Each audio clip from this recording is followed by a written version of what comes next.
Jinlar, shaytonlar azizlar, birovlarning uyiga osmondan bir joydan kirishlikka ijozat yo'q ekan. Ular kirsa faqat darvozadan kirar ekan. Shunaqa Alloh qoida qilib qo'yganda, endi hammasiga ijozat berganda mana shu darvozadan. Shayton, jinlar kelib bir inson darvozasining oldida to'planib turar ekan.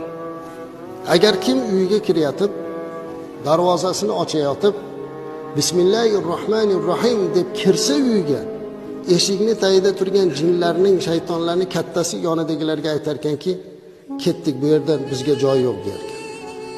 Bismillah deildimi, endi bu uyga kirilmas ekan. Bu uyda bizga joy yo'q, qaytdik deydi ekan. Ovqat yeyotganda kim bismillah desa ham ular aytar ekan, bu yerda bizga taom yo'q, qaytamiz deb. Endi kim uyga kirganda bismillah aytmasa, ovqat yeganda bismillah aytmasa, o'sha shayton kattasi aytar ekanki, mana bizga tunaydigan joy, mana bizga taom topildi deydi.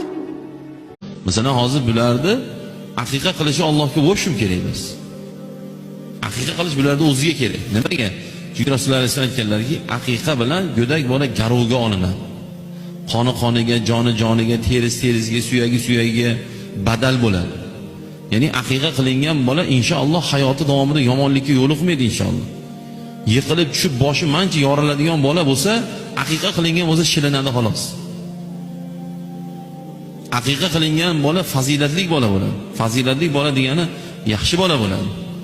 Duo olgan bola bilan duo olinmagan bolaning orasida juda katta farq bo'ladi. Shuning uchun bolaga ko'p duo qilish, "Ey ota-ona" deydi, "Bolangni qarg'ama, duo qil" deydi.